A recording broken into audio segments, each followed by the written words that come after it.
네, 김나연 기자님. SBS 플러스 상남자의 여행법 온라인 쇼케이스 현장 소식 자세한 내용 전해주시죠. 뉴스 스크립트, 앵커, 대한민국 대표 상남자들의 유쾌한 여행기가 시작됩니다. 하지만 예상치 못한 꿀잠 에피소드가 예고되어 시청자들의 흥미를 자극하고 있습니다. SBS 플러스 새 예능 프로그램 상남자의 여행법의 온라인 쇼케이스 현장에 김나연 기자가 다녀왔습니다. 기자, 네, 오늘 오전 SBS 플러스 상남자의 여행법 온라인 쇼케이스가 유튜브를 통해 진행되었습니다. 현장에는 프로그램의 중심축을 맡은 추성훈, 김종국, 그리고 대성이 함께 자리하여 다양한 이야기를 나누었습니다.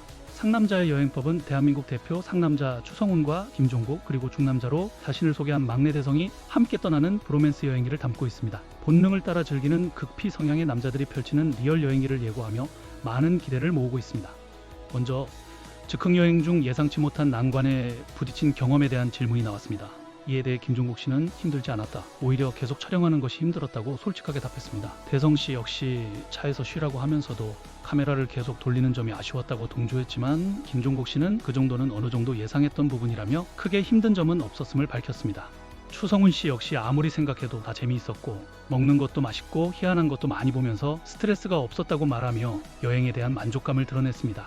하지만 대성 씨는 녹화 시작 전 제작진과의 가벼운 약속, 특히 각방에 대한 기대를 언급하며 그 약속이 지켜지지 않았지만 결과적으로 전혀 문제가 되지 않았다고 말했습니다. 오히려 함께 가니 좋았고 불편할 새도 없었다.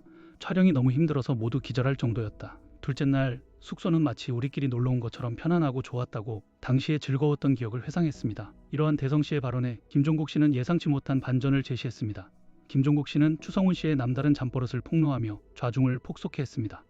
김종국 씨는 성훈이 형의 코 고는 소리는 마치 포효에 가깝다. 성대를 이용해서 낼 수 없는 소리라며 아마 방송에서 그 부분이 많이 살 것 같다. 정말 대단했다고 감탄했습니다.